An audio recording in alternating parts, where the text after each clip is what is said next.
ಹೋಗ್ತಾ ಇರುವ ಬಸ್ಸಿನಲ್ಲಿ, ಟ್ರೈನಲ್ಲಿ ಅತ್ಯಾಚಾರ, ಕೊಲೆ, ಹುಡುಗಿಯ ಕೊಲೆ, ಸಾಮೂಹಿಕ ಅತ್ಯಾಚಾರ, ಈ ಥರ ಹಲವಾರು ವಿಚಾರಗಳನ್ನು ನಾವು ಕೇಳಿದ್ದೀವಿ. ಕೆಲವು ಜನ ನೋಡಿದ್ದೀರಾ ಅಲ್ವಾ? ಹಾಗಿದ್ರೆ ಹೆಣ್ಮಕ್ಳು ಒಬ್ಬರೇ ರೈಲ್ವೆ ಸ್ಟೇಷನ್ಗೆ ಹೋಗ್ಬಾರ್ದಾ? ಒಬ್ಬರೇ ರೈಲ್ನಲ್ಲಿ ಪ್ರಯಾಣ ಮಾಡಬಾರ್ದಾ? ಆ ರೀತಿ ಪ್ರಯಾಣ ಮಾಡಿದವ್ರ ಗತಿ ಏನಾಗುತ್ತೆ? ಒಳ್ಳೆಯದು ಆಗ್ಬೋದು, ಕೆಟ್ಟದ್ದು ಆಗ್ಬೋದು. ಇಷ್ಟಕ್ಕೂ ನಾನು ಯಾಕೆ ಇವತ್ತು ರೈಲ್ವೆ ಸ್ಟೇಷನ್, ರೈಲ್, ಈ ಥರ ಸಾಮೂಹಿಕ ಅತ್ಯಾಚಾರದ ಬಗ್ಗೆ ಮಾತಾಡ್ತಿದ್ದೀನಿ ಅಂದರೆ, ಆವತ್ತು ರಾತ್ರಿ ಚೆನ್ನೈಗೆ ಹೋಗ್ತಾ ಇದ್ದ ಆ ಹುಡುಗಿಗೆ ರೈಲ್ನಲ್ಲಿ ಏನಾಯಿತು? ಆ ಹುಡುಗಿಯ ಆ ಗತಿಗೆ ಕಾರಣ ಆದವರಾದರೂ ಯಾರು? ಅವಳು ಅನುಭವಿಸಿದ ಆ ನೋವಿಗೆ ಪರಿಹಾರ ಸಿಗುತ್ತಾ? ಅವಳಿಗೆ ನೋವು ಕೊಟ್ಟವರಿಗೆ ಶಿಕ್ಷೆ ಆಗುತ್ತಾ? ನಮಸ್ಕಾರ ಚದುರಂಗ ವೀಕ್ಷಕರೇ, ನೀವು ನೋಡ್ತಾ ಇದ್ದೀರಾ ಚದುರಂಗ ನೈಜಕತೆಗಳು. ನಾನು ದೀಪಿಕಾ. ಬನ್ನಿ ಇವತ್ತಿನ ಈ ನೈಜಕತೆ ಏನಾಯಿತು ಅಂತ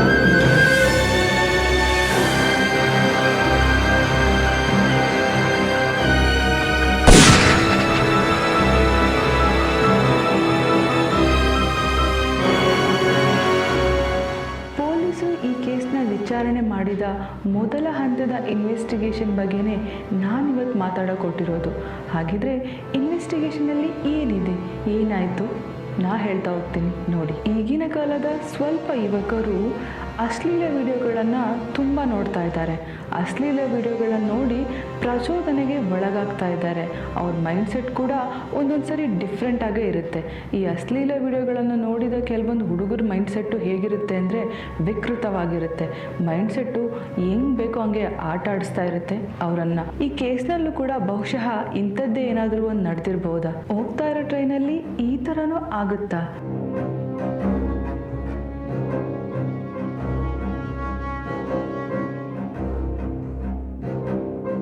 ಚೆನ್ನೈನ ಒಂದು IT ಕಂಪ್ನಿಯಲ್ಲಿ ಸಾಫ್ಟ್ವೇರ್ ಇಂಜಿನಿಯರ್ ಆಗಿ ಕೆಲಸ ಮಾಡ್ತಿದ್ದ ಒಂದು ಹುಡುಗಿ S9 ಎಂಬ ರಿಸಾರ್ಟ್ ಕಂಪಾರ್ಟ್ಮೆಂಟ್ನ ಬುಕ್ ಮಾಡಿ ಟ್ರಾವೆಲಿಂಗ್ ಶುರು ಮಾಡಿರ್ತಾಳೆ. ತನ್ನದೇ ಸೀಟಲ್ಲಿ ಆರಾಮಾಗಿ ಕೂತಿ ಮೊಬೈಲ್ ನೋಡ್ತಿದ್ದ ಆ ಹುಡುಗಿ ಸ್ವಲ್ಪ ಹೊತ್ತಾದ್ಮೇಲೆ ನಿದ್ರೆಗೆ ಜಾರ್ತಾಳೆ. ಗಾಢವಾದ ನಿದ್ರೆನೂ ಕೂಡ ಮಾಡ್ತಿರ್ತಾಳೆ. ಹಾಗೆ ಆ ಹುಡುಗಿಯನ್ನ ಅದೇ ಕಂಪಾರ್ಟ್ಮೆಂಟಲ್ಲಿದ್ದ ಇಬ್ಬರು ಹುಡುಗರು ಅಬ್ಸರ್ವ್ ಮಾಡ್ತಿರ್ತಾರೆ ಅಂತ ಹೇಳಲಾಗುತ್ತೆ. ಆಕ್ಚುಲಿ ಆ ಇಬ್ಬರು ಹುಡುಗರು ಕರೂರಲ್ಲಿ ಟ್ರೈನ್ ಹತ್ತಿರ್ತಾರೆ. ಕರೂರಿಂದ ಆಕೆನ ಅಬ್ಸರ್ವ್ ಮಾಡ್ತಾನೆ ಇರ್ತಾರೆ. ಆಕೆ ಯಾವಾಗ ಮಲಗ್ತಾಳೆ, ಅವಳ ಫೋನ್ ಯಾವಾಗ ನೋಡ್ತಾಳೆ, ಯಾವಾಗ ಎಚ್ಚರ ಆಗ್ತಾಳೆ ಅಂತ ಈ ಥರ ವಿಚಾರಗಳನ್ನು ಅವರಿಬ್ಬರು ಅಬ್ಸರ್ವ್ ಮಾಡ್ತಾನೆ ಇರ್ತಾರಂತೆ. ಟೈಮ್ ಆವಾಗ ಸರಿಸುಮಾರು ರಾತ್ರಿ 2 ಗಂಟೆ. ಟ್ರೈನ್ ವೇಲೂರಲ್ಲಿರುವ ಕಾಟ್ಪಾಡಿ ರೈಲ್ವೆ ಸ್ಟೇಷನ್ಗೆ ಇನ್ನೇನು ಸ್ವಲ್ಪ ಹೊತ್ತರಲ್ಲಿ ಬರೋ ಥರ ಇರುತ್ತೆ. ಆಗಲೇ ನಡೆಯೋದು ಈ ಒಂದು ದೊಡ್ಡ ಸಂಭವ. ಅದೇ ಸಮಯದಲ್ಲಿ ಆ ಹುಡುಗಿಗೆ ಎಚ್ಚರ ಆಗುತ್ತೆ. ಎದ್ದವಳೆ ಸೀಟ್ ಮೇಲೆ ಕೂತ್ಕೊಂಡು ತನ್ನ ಮೊಬೈಲನ್ನು ನೋಡ್ತಾ ಇರ್ತಾಳೆ. ಅದೇ ಸಮಯದಲ್ಲಿ ಒಬ್ಬ ಗುರ್ತು ಪರಿಚಯ ಇಲ್ಲದಿರೋ ವ್ಯಕ್ತಿ ಬಂದು ಆಕೆ ಮೊಬೈಲ್ನ ಕಿತ್ಕೊಂಡು ಓಡೋಕೆ ಶುರು ಮಾಡ್ತಾಳೆ. ಮೇ ಬಿ ಯಾರೋ ಕಳ್ಳ ಇರಬೇಕು ಅಂತ ಕೂಗುತ್ತಾ ಅವನ ಹಿಂದೆನೆ ಓಡೋಗ್ತಾಳೆ. ಇತ್ತ ಈ ವ್ಯಕ್ತಿ ತಾನಿದ್ದ ಕಂಪಾರ್ಟ್ಮೆಂಟ್ ಟಾಯ್ಲೆಟನ್ನು ದಾಟಿ ಇನ್ನೊಂದು ಕಂಪಾರ್ಟ್ಮೆಂಟ್ಗೆ ಹೋಗ್ಬಿಡ್ತಾನೆ. ಅಷ್ಟರಲ್ಲಿ ಈಕೆನೂ ಕೂಡ ಅವನ ಹಿಂದೆನೆ ಓಡ್ತಾ ಇರ್ತಾಳೆ. ಇನ್ನೇನು ಟಾಯ್ಲೆಟನ್ನು ದಾಟಬೇಕು ಅನ್ನೋ ಟೈಮಲ್ಲೇ ಇನ್ನೊಬ್ಬ ವ್ಯಕ್ತಿ ಅದೇ ಟಾಯ್ಲೆಟ್ ಬಾಗಿಲನ್ನು ಓಪನ್ ಮಾಡಿಕೊಂಡು ನಿಂತಿರ್ತಾನೆ. ಆಕೆ ಬಂದ ತಕ್ಷಣ ಶರವೇಗದಲ್ಲೇ ಆಕೆನ ಟಾಯ್ಲೆಟ್ ಒಳಗಡೆ ಎಳ್ಕೊಬಿಡ್ತಾನೆ. ಆ ಹುಡುಗಿನ ಟಾಯ್ಲೆಟ್ಗೆ ಎಳ್ಕೊಂಡವನೇ ಆಕೆ ಮೇಲೆ ಮೃಗದ ಹಾಗೆ ಎರಗಿ ಅತ್ಯಾಚಾರ ಮಾಡೋಕ್ಕೆ ಶುರು ಮಾಡ್ತಾನೆ. ಇತ್ತ ಮೊಬೈಲ್ ಕಿತ್ಕೊಂಡು ಹೋಗಿದ್ದಂತಹ ಇನ್ನೊಬ್ಬ ವ್ಯಕ್ತಿನೂ ಕೂಡ ವಾಪಸ್ ಬಂದು ಟಾಯ್ಲೆಟ್ ಒಳಗಡೆ ಹೋಗಿ ಇಬ್ಬರು ಒಬ್ಬರಿಂದ ಒಬ್ಬರು ಆಕೆನ ಅತ್ಯಾಚಾರ ಮಾಡ್ತಾರೆ. ಮೃಗದ ಥರ ಆಕೆ ಮೇಲೆ ಹೆಗರ್ತಾರೆ. ಆಕೆ ದೇಹ ಮೇಲೆ ಹಲವಾರು ಗಾಯಗಳನ್ನು ಕೂಡ ಮಾಡ್ತಾರೆ. ಹಾಗೂ ಆಕೆ ದೇಹದಲ್ಲಿ ರಕ್ತ ಬರೋಕ್ಕೂ ಕೂಡ ಶುರುವಾಗುತ್ತೆ. ಈ ಎಲ್ಲ ನೋವನ್ನು ಸಹಿಸ್ಕೊಂಡು ಆಕೆ ಕಿರ್ಚಾಡಿದ್ರು ಅಲ್ಲಿ ಯಾರೂ ಇರೋದೇ ಇಲ್ಲ. ಬಹುಶಃ ಅಂಥ ಒಂದು ಪರಿಸ್ಥಿತಿ ಯಾವ ಶತ್ರುಗೂ ಬರಬಾರ್ದು. ಕಂಟಿನ್ಯೂಸ್ ಆಕೆ ಮೇಲೆ ಇಬ್ಬರು ಕೂಡ ಅತ್ಯಾಚಾರ ಮಾಡ್ತಾರೆ. ತದನಂತರ ರೈಲ್ ಸ್ಲೋ ಆಗ್ತಿರೋದನ್ನು ಗಮನಿಸಿದ ಇಬ್ಬರು ಇನ್ನೇನೋ ರೈಲ್ವೆ ಸ್ಟೇಷನ್ಗೆ ರೈಲ್ ಹೋಗುತ್ತೆ ಅಂದ್ಕೊಂಡು ಇಬ್ಬರು ಕೂಡ ರೈಲಿನ ಬಾಗಿಲಿಂದ ಜಿಗಿದು ಅಲ್ಲಿಂದ ತಪ್ಪಿಸ್ಕೋತಾರೆ. ಇಷ್ಟಕ್ಕೂ ಇಲ್ಲೇನಾಯಿತು? ಇವರಿಬ್ಬರು ಯಾರು? ನನ್ನ ಮೇಲೆ ಯಾಕೆ ಮೃಗದ ಥರ ಇವರು ಅತ್ಯಾಚಾರ ಮಾಡಿದ್ರು? ಇಲ್ಲೇನಾಗ್ತಿದೆ ಅನ್ನೋ ವಿಚಾರ ಕೂಡ ಆಕೆಗೆ ಅರ್ಥನೇ ಆಗಿರಲ್ಲ. ನೋವಿನಿಂದ ಎದ್ದು ಅಳೋಕ್ಕೆ ಶುರು ಮಾಡ್ತಾಳೆ. ಇತ್ತ ನೋವಿನಿಂದನೇ ತನಗಾದ ಘಟನೆಯನ್ನು ಚೆನ್ನಾಗಿ ಚೆನ್ನೈನ ಸೆಂಟ್ರಲ್ ರೈಲ್ವೆ ಪೊಲೀಸ್ಗೆ ಅವಳು ಕಂಪ್ಲೇಂಟ್ ಮಾಡ್ತಾಳೆ. ಆಕೆ ಕಂಪ್ಲೇಂಟ್ನ ತಗೊಂಡ Chennai railway police mister SP Eshwaran ವಿಚಾರಣೆಯನ್ನು ಮುಂದುವರಿಸ್ತಾರೆ. ಆಕೆಗೆ ಅಲ್ಲೇನಾಯಿತು ಸರಿಯಾಗಿ ಹೇಳಮ್ಮ ಅಂತ ಹೇಳ್ತಾರೆ. ಆ ಹುಡುಗಿ, ಸರ್ ಅವರಿಬ್ರು ನನಗೆ ಯಾರಂತಲೇ ಗೊತ್ತಿಲ್ಲ. ಒಬ್ಬ ನನ್ನ ಮೊಬೈಲ್ ಕಿತ್ಕೊಂಡೋದ, ಇನ್ನೊಬ್ಬ ನನ್ನನ್ನು ಟಾಯ್ಲೆಟಿಗೆ ಕರ್ಕೊಂಡೋಗಿ ಅತ್ಯಾಚಾರ ಮಾಡೋಕ್ಕೆ ಶುರು ಮಾಡ್ದ, ಮತ್ತು ಮೊಬೈಲ್ ತೊಗೊಂಡೋಗಿದ್ದ ಆ ವ್ಯಕ್ತಿನೂ ಕೂಡ ನನ್ನ ಮೇಲೆ ಅತ್ಯಾಚಾರ ಮಾಡ್ದ ಅಂತ ಹೇಳ್ತಾಳೆ. ಅದಕ್ಕೆ ಪೊಲೀಸ್, ಅವರು ನೋಡೋಕೆ ಹೇಗಿದ್ರು, ಅವ್ರ ಗುರ್ತೇನಾದರೂ ಇದೆಯಾ, ಏನಾದರೂ ನಿನಗೆ ಅನಿಸಿದ್ರೆ ಹೇಳು ಅಂತ ಹೇಳ್ತಾರೆ. ವಿಚಾರಣೆಗಳನ್ನೆಲ್ಲ ಸಂಗ್ರಹಣೆ ಕೂಡ ಮಾಡ್ಕೋತಾರೆ. ವಿಚಾರಣೆನ ನಡೆಸ್ತಾ ಇರುವಂತಹ ಮಿಸ್ಟರ್ SP ಈಶ್ವರನ್ 3 DSP ಕೆಳಗಡೆ 4 ಪೊಲೀಸ್ ಟೀಮ್ನ ರಚನೆ ಮಾಡಿ 6 ಸೆಕ್ಷನನ್ನು ಹಾಕಿ ಆ ಇಬ್ಬರನ್ನ ತೀವ್ರವಾಗಿ ಹುಡುಕಾಟ ಮಾಡ್ತಾ ಇದ್ದಾರೆ ಅಂತ ಹೇಳ್ತಾರೆ. ಅಲ್ಲದೆ ಆವತ್ತು ಆ ರಿಸಾರ್ಟ್ ಕಂಪಾರ್ಟ್ಮೆಂಟ್ನ ಬುಕ್ ಮಾಡಿದ ಎಲ್ಲ ವ್ಯಕ್ತಿಗಳ ಡೀಟೇಲ್ಸ್ನ ತಗೊಂಡು ಚೆಕ್ ಮಾಡ್ತಾ ಇದ್ದಾರೆ.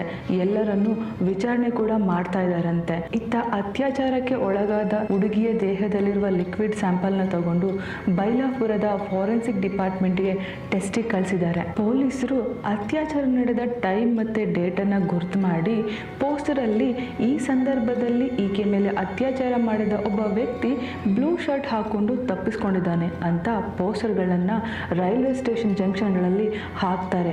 ಹಾಗೂ ಹುಡುಕಿ ಕೊಟ್ಟವರಿಗೆ ಸೂಕ್ತ ಬಹುಮಾನ ಕೂಡ ಸಿಗುತ್ತೆ ಅಂತ ಹಾಕಿರ್ತಾರೆ. ಅಷ್ಟೊತ್ತಿಗಾಗಲೇ ಸೋಷಿಯಲ್ ಮೀಡಿಯಾದಲ್ಲಿ ಈ ವಿಷಯ ಚರ್ಚೆಗೆ ಒಳಗಾಗುತ್ತೆ. ಯಾರೋ ಗುರ್ತು ಪರಿಚಯ ಇಲ್ದಿರೋ ಇಬ್ಬರು ವ್ಯಕ್ತಿಯರು ಒಂದು ಹುಡುಗಿ ಮೇಲೆ ಅತ್ಯಾಚಾರ ಮಾಡಿ ಅಲ್ಲಿಂದ ಓಡೋಗಿದ್ದಾರೆ ಹ್ಯಾಶ್ಟ್ಯಾಗ್ ಅಂತ ಚರ್ಚೆಯನ್ನ ಶುರು ಮಾಡಿರ್ತಾರೆ. ಇತ್ತ ಪೊಲೀಸರು ಆ ಇಬ್ಬರು ಕ್ರೂರಿಗಳನ್ನ ತೀವ್ರವಾಗಿ ಹುಡುಕ್ತಾ ಇರ್ತಾರೆ. ನೋವಿನಿಂದ ಬಳಲ್ತಿರೋ ಆ ಹುಡುಗಿಗೆ ಸೂಕ್ತವಾಗಿ ಟ್ರೀಟ್ಮೆಂಟ್ ಕೂಡ ಕೊಡಿಸಿರ್ತಾರೆ. ಈಗಲೂ ಕೂಡ ಈ ಕೇಸ್ ನಡೀತಾನೆ ಇದೆ. ಇನ್ನು ಈ ಕೇಸ್ಗೆ ಪ್ರಾಪರ್ ಇನ್ಫಾರ್ಮೇಶನ್ ಸಿಕ್ಕಿಲ್ಲ. ಹಾಗಾಗಿ ಈ ಕೇಸ್ ಇವಾಗಲೂ ವಿಚಾರಣೆಯಲ್ಲೇ ಮುಂದುವರಿತಾ ಇದೆ. ಒಂದು ಹುಡುಗಿ ತಾನು ಒಂಟಿಯಾಗಿ ರೈಲ್ನಲ್ಲಿ ಸಾಗಿದ್ದೇ ತಪ್ಪ, ಅಥವಾ ಗುರ್ತು ಪರಿಚಯ ಇಲ್ಲದಿರೋ ಯಾರೋ ಒಬ್ಬ ವ್ಯಕ್ತಿಗಳು ಮನಸ್ಸಿನಲ್ಲಿ ಅಂಥ ಕಾಮುಕ ಭಾವನೆ ಇಟ್ಕೊಂಡು ಆ ಹುಡುಗಿ ಮೇಲೆ ಮೃಗದ ಥರ ಎರಗಿದ್ದೇ ತಪ್ಪ? ಇಲ್ಲಿ ಯಾರ ತಪ್ಪು, ಸೊಸೈಟಿದ ಅಥವಾ ನೀವೇ ಹೇಳಿ. ನನಗೆ ಗೊತ್ತಿರೋ ಪ್ರಕಾರ ಅಥವಾ ಕೆಲವೊಬ್ಬರಿಗೆ ಗೊತ್ತಿರೋ ಪ್ರಕಾರ ರೈಲಲ್ಲಿ ಒಬ್ಬರೇ ಟ್ರಾವೆಲ್ ಮಾಡುವಾಗ ಈ 5 ಪಾಯಿಂಟನ್ನು ನಾವು ಜ್ಞಾಪಕ ಇಟ್ಕೋಬೇಕಾಗಿರುತ್ತೆ. ನಮ್ಮ ತಲೆಯಲ್ಲಿ ಈ 5 ಪಾಯಿಂಟ್ ಯಾವಾಗಲೂ ನೆನಪಿರಬೇಕು. ಅದು ಹುಡುಗಿಯರು ಟ್ರೈನ್ನ ಬುಕ್ ಮಾಡುವಾಗ ಈ ಮೊದಲನೇ ಪಾಯಿಂಟ್ನ ಜ್ಞಾಪಕದಲ್ಲಿ ಇಟ್ಕೋಬೇಕು. ಅದು ಟ್ರೈನ್ನ ಬುಕ್ ಮಾಡುವಾಗ ಟ್ರೈನ್ನ ಮುಂಭಾಗ ಮತ್ತು ಹಿಂಭಾಗ ಕಂಪಾರ್ಟ್ಗಳನ್ನು ಬುಕ್ ಮಾಡಬಾರ್ದು. ಮಧ್ಯೆ ಇರುವಂಥ ಕಂಪಾರ್ಟ್ಮೆಂಟ್ನ ಬುಕ್ ಮಾಡಬೇಕು. ಬಿಕಾಸ್ ಟ್ರೈನಿಗೆ ಏನಾದರೂ ಅಟ್ಯಾಕ್ ಆದರೆ ಫಸ್ಟು ಎಫೆಕ್ಟ್ ಆಗೋದೇ ಹಿಂದ್ಗಡೆ ಇರೋ ಬೋಗಿ ಮತ್ತು ಮುಂದ್ಗಡೆ ಇರೋ ಬೋಗಿ. ಹಾಗಾಗಿ ಮಧ್ಯೆ ಇರುವಂಥ ಬೋಗಿಗಳು ಸೇಫ್ ಆಗಿರುತ್ತೆ. ಸೆಕೆಂಡ್ ಪಾಯಿಂಟ್, ಟ್ರೈನ್ ಚೈನ್ ಅಂದರೆ ಎಮರ್ಜೆನ್ಸಿ ಟ್ರೈನ್ ಚೈನ್ ಎಲ್ಲಿರುತ್ತೋ ಅಲ್ಲೇ ನಾವು ಟಿಕೆಟ್ಸ್ನ ಬುಕ್ ಮಾಡಬೇಕು, ಅಲ್ಲೇ ಕೂತ್ಕೋಬೇಕು.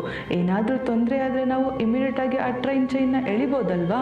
ಅದಕ್ಕೆ ಮೂರನೇ ಪಾಯಿಂಟ್ ಏನಂದರೆ, ಸಹಜವಾಗಿ ಟ್ರೈನಲ್ಲಿ ಟ್ರಾವೆಲ್ ಮಾಡೋ ನಾವು ಲಗೇಜ್ ಬಗ್ಗೆ ಗಮನ ಹರಿಸಲೇಬೇಕಾಗುತ್ತೆ.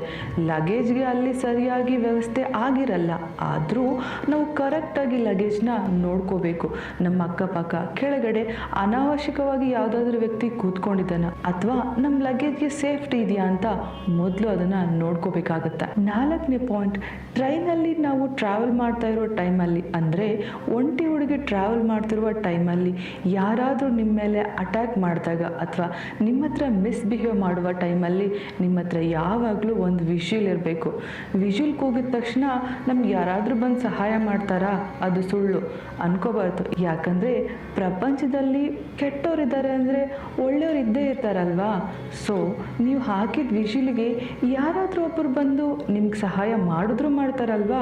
ಸೊ ಅದರಿಂದ ನಾವು ತಪ್ಪಿಸ್ಕೋಬೋದಲ್ವಾ. ಅದಕ್ಕೆ ಈಗ 5ನೇ ಪಾಯಿಂಟ್, ಇದು ತುಂಬ ಮುಖ್ಯ ಆಗಿದೆ. ಯಾಕಂದರೆ ಸಹಜವಾಗಿ ನಾವು ಇಗ್ನೋರ್ ಮಾಡೋದು ಒಂದು ವಿಚಾರ. ಮನೆಯಿಂದ ಹೊರಡುವಾಗ ಚಾರ್ಜರ್ನ ಮರೆಯೋದು, ಪವರ್ ಬ್ಯಾಂಕ್ನ ಮರೆಯೋದು. ರೈಲ್ವೆ ಸ್ಟೇಷನ್ ಹತ್ರ ಅಥವಾ ರೈಲ್ ಒಳಗಡೆ ಚಾರ್ಜ್ ಇದೆಯಲ್ಲ, ನಾವು ಅಲ್ಲೇ ಹಾಕೋಬೋದು ಅಂತ. ಅದು ನಾವು ಮಾಡೋ ದೊಡ್ಡ ತಪ್ಪು. ಒಂದು ವೇಳೆ ನಾವು ಚಾರ್ಜ್ ಹಾಕಿ ಮಲಗಿಬಿಟ್ರೆ ನಮ್ಮ ಫೋನ್ ಕಾಣೆ ಆಗುತ್ತಲ್ವಾ, ಯಾರಾದರೂ ಅದನ್ನು ತಗೊಂಡು ಹೊರಟೋಗ್ಬಿಡ್ಬೋದು. ಹಾಗಾಗಿ ಸಮಯಕ್ಕೆ ಸರಿಯಾಗಿ ನಮಗೆ ಯಾರಿಗೂ ಫೋನ್ ಮಾಡೋಕ್ಕಾಗಲ್ಲ. ಇನ್ ಕೇಸ್ ನಮಗೆ ಏನಾದರೂ ತೊಂದರೆ ಆದರೆ ನಮ್ಮ ಹತ್ರ ಫೋನ್ ಇರಲ್ಲಲ್ವಾ. ಹಾಗಾಗಿ ಯಾವುದೇ ಕಾರಣಕ್ಕೂ ರೈಲಲ್ಲಿ ಚಾರ್ಜ್ ಹಾಕೋಕೆ ಹೋಗಬೇಡಿ. ಮನೆಯಿಂದನೇ ಹೊರಡುವಾಗಲೇ ಚಾರ್ಜ್ ಫುಲ್ ಇದೆಯಾ ಅಂತ ಗಮನ ಹರಿಸಿ. ಇಲ್ಲಾಂದರೆ ಒಂದು ಪವರ್ ಬ್ಯಾಂಕ್ನ ಕ್ಯಾರಿ ಮಾಡ್ಬೋದಲ್ವಾ. ಮೊದಲೇ ನಾನು ಹೇಳ್ದಂಗೆ ನಮಗೆ 5 ಪಾಯಿಂಟ್ ಅಷ್ಟು ಇಂಪಾರ್ಟೆಂಟ್ ಆಗಿರುತ್ತೆ ಅಂದ್ಕೊಂಡಿದ್ವಿ. ಆದರೆ ಈಗ 6ನೇ ಪಾಯಿಂಟ್ ಕೂಡ ಆ್ಯಡ್ ಆಗುತ್ತೆ. ಬಹುಶಃ ಇದು ನಮ್ಮ ಸುತ್ತಮುತ್ತ ಇರುವಂತಹ ವ್ಯಕ್ತಿಗಳ ಬಗ್ಗೆ ನಾವು ತಿಳ್ಕೋಬೇಕಾಗಿರುವ ಒಂದು ದೊಡ್ಡ ವಿಚಾರ. ಅದೇನೆಂದರೆ ಮನೆಯೇ ಮೊದಲ ಪಾಠಶಾಲೆ ಅಂತ ನಮ್ಮೆಲ್ರಿಗೂ ಗೊತ್ತು. ತಂದೆ ತಾಯಿಗಳೇ ಮೊದಲ ಗುರು.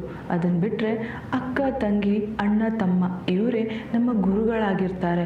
ಹಾಗಾಗಿ ಮನೆಯಲ್ಲಿರುವಂತಹ ನಾವುಗಳು ಅಂದರೆ ನೀವುಗಳು ನಿಮ್ಮ ಮಕ್ಕಳ ಮೇಲೆ ನೀವು ಎಷ್ಟು ಗಮನ ಹರಿಸ್ತೀರಾ ಅನ್ನೋದು ತುಂಬ ಮುಖ್ಯ ಆಗುತ್ತೆ. ಯಾಕಂದರೆ ಈಗಿನ ಕಾಲದಲ್ಲಿ ಅಶ್ಲೀಲ ವಿಡಿಯೋಗಳು ಒಂದು ವೆಬ್ಸೈಟಲ್ಲಿ ಮಾತ್ರ ಸಿಗಲ್ಲ, ಸೋಷಿಯಲ್ ಮೀಡಿಯಾದಲ್ಲೂ ಕೂಡ ಹರಿದಾಡ್ತಾನೆ ಇರುತ್ತೆ.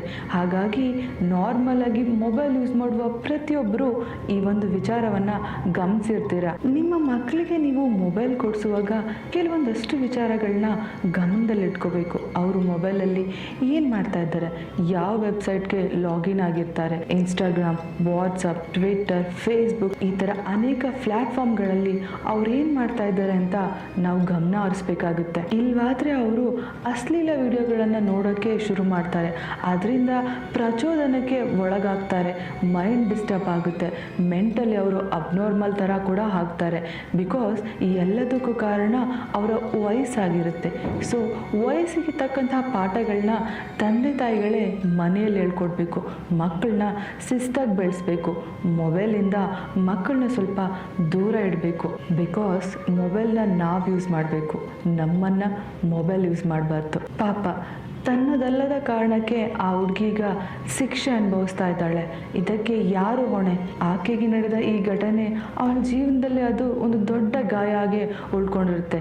ಶಿಕ್ಷೆ ಅನುಭವಿಸ್ಬೇಕಾಗಿದ್ದ ಇಬ್ಬರು ಎಲ್ಲೋ ತಪ್ಪಿಸ್ಕೊಂಡು ಓಡೋಗಿದ್ದಾರೆ. ಖಂಡಿತವಾಗಿ ಅವರಿಬ್ಬರು ಸಿಕ್ಕೇ ಸಿಗ್ತಾರೆ. ಅವರಿಗೆ ತಕ್ಕ ದಂಡನೆ ಆಗೇ ಆಗುತ್ತೆ. ಆ ಹುಡುಗಿ ಪಟ್ಟ ನೋವಿಗೆ ಅವರು ತುಂಬಾ ಅನುಭವಿಸ್ತಾರೆ. ಇದು ಇವತ್ತಿನ ನೈಜಕತೆ. ಮತ್ತೆ ಇನ್ನೊಂದು ನೈಜಕತೆ ಜೊತೆ ನಾನು ನಿಮ್ಮ ಮುಂದೆ ಇರ್ತೀನಿ. ಅಲ್ಲಿ ತನಕ ಸೇಫ್ ಆಗಿರಿ. ಶತ್ರುಗಳು, ಹಿತ ಶತ್ರುಗಳು ನಮ್ಮ ಪಕ್ಕನೇ ಇರ್ತಾರೆ.